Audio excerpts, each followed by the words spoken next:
ഇനി ഒരു ഷെഡ്യൂൾ കൂടെ ഉണ്ട്. വളരെ അധികം വൈകാതെ ഞങ്ങളെല്ലാവരും വെയിറ്റ് ചെയ്തിരിക്കുകയാണ്. തോള് ചരിഞ്ഞൊരു വിസ്മയം പടത്തിലുണ്ടെന്ന് കേൾക്കുന്നുണ്ട്. തോള് ചരിഞ്ഞൊരു വിസ്മയം പടത്തിലുണ്ടെന്ന് കേൾക്കുന്നുണ്ട്. ഇങ്ങനെ ഉണ്ടെങ്കിൽ നമ്മളൊരു ഒഫീഷ്യൽ അപ്ഡേറ്റ് തരാം. നമ്മൾ അല്ലാതെ പറയാനുള്ള ഒരു ഇതില്ല. ഉണ്ടെങ്കിൽ ഒരു ഒഫീഷ്യൽ അപ്ഡേറ്റ് ആണ് നമ്മൾ തന്നെ വരും. അത് ബാക്കി ഓൺലൈനിലൊക്കെ ഇങ്ങനെ വരണമെന്നുള്ളൂ. എല്ലാരും പ്രതീക്ഷിക്കുന്ന ഒരു കമ്പാക്ക് ദിലീപേട്ടൻ. ആ കമ്പാക്ക് ഇതിലെവിടെ ഉണ്ടാവും? നമുക്കും ആഗ്രഹമുണ്ട് അങ്ങനെ തന്നെ ആവണമെന്ന്. ദിലീപേട്ടനെ ഭയങ്കര ഇഷ്ടമുള്ള ഭയങ്കര ഇഷ്ടമുള്ള നടനാണ്. അതെ, അത് ആ ഒരു ഇഷ്ടത്തോടുകൂടിയാണ് നമ്മൾ ഈ സിനിമ ചെയ്യുന്നത്.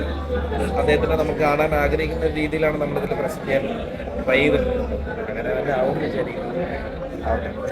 അതുപോലെ തന്നെ വിനീതേട്ടന്റെ ഒരു പോസ്റ്റർ റിവീൽ ആയിട്ടുണ്ടായിരുന്നു. അതിൽ പറഞ്ഞാൽ വിനീതേട്ടനെ ഇതുവരെ കാണാത്ത രീതിയിലുള്ള ഗെറ്റപ്പ് ചേഞ്ച്, ഒരു ഡാർക്ക് ഷെയ്ഡ് പോലത്തെ ഒരു ക്യാരക്ടർ പോലെ അങ്ങനെ തന്നെ. ഒരു കുറച്ച് പുതിയ പരിപാടിയായിരിക്കും. അധികം വിനീതേട്ടനെ കണ്ടിട്ടില്ലാത്ത ഒരു പരിപാടിയായിരിക്കും എന്തായാലും.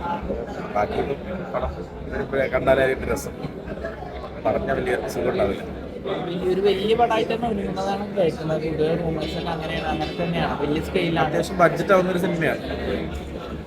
നമുക്ക് വലിയൊരു സിനിമയാണ്. നല്ല ബഡ്ജറ്റും ഒരുപാട് ആക്ടേഴ്സും ഒക്കെ വരുന്ന ഒരു സിനിമയാണ്. നമ്മളും അങ്ങനെ എക്സൈറ്റഡ് ആയിട്ടാണ് ചെയ്യുന്നത്. എല്ലാ ആർട്ടിസ്റ്റുകളും ജോയിൻ ചെയ്തു. നമ്മുടെ മെയിൻ ആക്ടേഴ്സ് ഒക്കെ ഉള്ള ഷെഡ്യൂളുകളൊക്കെ കഴിഞ്ഞു. വിനീതേട്ടൻ്റെ ധ്യാനേട്ടൻ്റെ ഒക്കെ ഷെഡ്യൂൾസ് കഴിഞ്ഞു. പിന്നെ ദിലീപേട്ടൻ്റെ പോർഷൻസ് കുറച്ചുകൂടെ ബാക്കിയുണ്ട്. അതാണ് ഇനിയിപ്പോൾ ഒരു 25 ഡേയ്സിനകത്ത് പടം.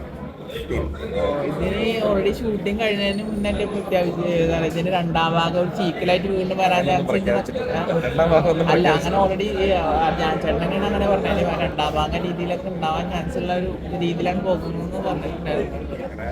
അങ്ങനെ പറയാറായിട്ട് ഇതില്ല. അപ്പൊ ഒന്നാം ഭാഗം ഒന്ന് നന്നായി വരട്ടെ എന്നാണ് നമുക്ക് ആദ്യം ഇതൊന്നും ഇറങ്ങിയിട്ടുള്ള റെസ്പോൺസ്. അതനുസരിച്ച് പിന്നെ ആലോചിക്കാവുന്നതാണ്. അങ്ങനെയുള്ള പ്ലാനുകളൊന്നും നിലവിലില്ല. രണ്ടാം ഭാഗത്തിന്റെ പ്ലാനൊന്നും ഇല്ല. അതേപോലെ തന്നെ ഇതിൽ നായികമാരില്ല എന്ന് പറയുന്നുണ്ട്. നായിക അങ്ങനെ ഓറിയന്റഡ് ആയിട്ടുള്ള ഒരു പടമല്ല. ഫുൾ എക്സ്പെരിമെന്റൽ ആയിട്ടാണ് ചെയ്യാൻ ഉദ്ദേശിക്കുന്നത്. ടെൻഷനാവുന്നല്ല. നമ്മളൊരു പുതിയ പരിപാടി ട്രൈ ചെയ്യുന്നുണ്ട്. ഒരു മാഡ് മീറ്റർ ഉള്ള ഒരു സിനിമയാണ്. എന്റർടൈനർ ആയിട്ട് തന്നെയാണ് ഒരുങ്ങുന്നത്. എല്ലാവർക്കും എൻജോയ് ചെയ്യാൻ പറ്റുന്ന ഒരു എന്റർടൈനർ ആയിട്ട് തന്നെയാണ്. അല്ലാതെ വേറെ വലിയ സയൻസ് ഫിക്ഷനോ അങ്ങനെയുള്ള സിനിമയൊന്നും അല്ല. ഒരു നോർമൽ എന്റർടൈനർ സിനിമയാണ്. ഒരു മാസ് കോമഡി ഒക്കെ ഉള്ള അങ്ങനത്തെ ഒരു ബേസിക് നമുക്ക് എല്ലാവർക്കും ഒരു ഫെസ്റ്റിവൽ സമയത്തൊക്കെ എൻജോയ് ചെയ്യാൻ പറ്റുന്ന അത്തരത്തിലുള്ള ഒരു സിനിമയാണ്. അല്ലാതെ ഭയങ്കര വേറെ പരിപാടിയൊന്നും അല്ല. എങ്ങനെ അങ്ങനെ ഉണ്ടെങ്കിൽ നമ്മൾ പറയും. ഇതിന്റെ ത്രെഡ് ആരുടെ ആയിരുന്നു? ഫെഹീമിന്റെ ആണോ അതോ നൂറിന്റെ ആയിരുന്നോ ത്രെഡ്? അങ്ങനെ നമ്മൾ മ്യൂച്വലായിട്ട് ഡിസ്കസ് ചെയ്തിട്ട് ഞാനും നൂറും പിന്നെ എന്റെ ഡയറക്ടർ ധനഞ്ജയൊക്കെ നമ്മുടെ അടുത്ത സുഹൃത്താണ്. ഞങ്ങൾ മ്യൂച്വലി ഇങ്ങനെ ഡിസ്കഷനിലൊക്കെ വന്ന ഒരു കഥയും പരിപാടിയൊക്കെയാണ്. കുറച്ചാളെടുത്ത് ഒരു വർഷത്തിനോളം എടുത്തിട്ട് നമ്മൾ സ്ക്രിപ്റ്റിലാക്കി എടുത്താണ്. വേറെ എന്തെങ്കിലും പ്ലാൻ ചെയ്യുന്നുണ്ടോ ഇതിന് ശേഷം? വേറെ ഏതെങ്കിലും പടം പ്ലാൻ ചെയ്യുന്നുണ്ടോ? പടം പറയാറുള്ള സ്റ്റേജിലായിട്ടില്ല. എന്റെ പരിപാടികളൊക്കെ നടക്കുന്നു. എന്നാലും ഇതൊന്നും അധികം കഴിയട്ടെ. ദിലീപേട്ടനും ധ്യാൻ ചേട്ടനുള്ള കോമ്പിനേഷൻസ് ഒക്കെ ഏതാണ്? ദിലീപേട്ടനും ധ്യാൻ ചേട്ടൻ. ധ്യാൻ ചേട്ടന്റെ പോർഷൻസ് ഒക്കെ ഫുൾ കഴിഞ്ഞു. ദിലീപേട്ടനെയും വൈൻഡപ്പായി. പടം ഓൾമോസ്റ്റ് ഒരു 80% മേലെ കഴിഞ്ഞു. ഇനിയിപ്പം വളരെ കുറച്ച് മാത്രമേ ബാക്കിയുള്ളൂ. എവിടെ? ചെന്നൈയിലാണോ? ഏതാ? ചെന്നൈ ആണോ? അത് നമ്മൾ പാലക്കാട് കൊച്ചിയിലൊക്കെ കുറച്ചൊരു സൈക്കിക് വൈബായാലും പടം. കുറച്ച് മാഡ് പടമാണ്. അങ്ങനത്തെ ഒരു മാഡ്നസ് നമ്മൾ മലയാളത്തിൽ അങ്ങനെ വന്നിട്ടില്ലാത്ത അറിയില്ല.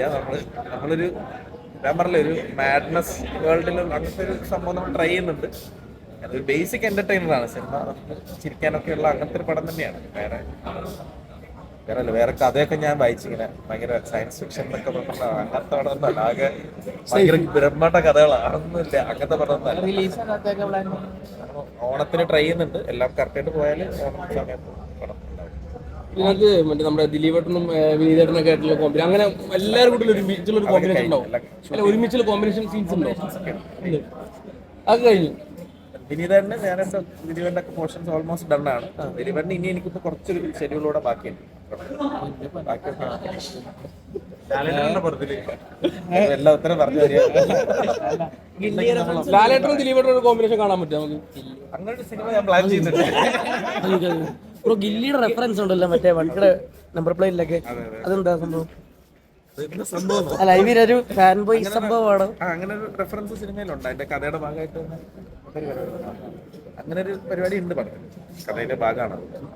ജീപ്പും കഥയിലൊരു ക്യാരക്ടർ വന്നില്ല, വീട്ടിലുണ്ട്. ഞാൻ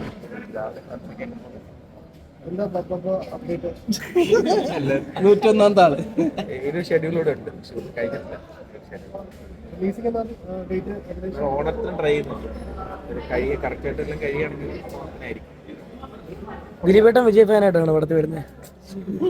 അല്ല ഇനി വിനീതേട്ടൻ ഓൾറെഡി പോസ്റ്ററൊക്കെ ഒരു പോസ്റ്റർ വിട്ടു. ഇനി ധ്യാൻ ചേട്ടന്റെ പോസ്റ്ററൊക്കെ തന്നെ വരും.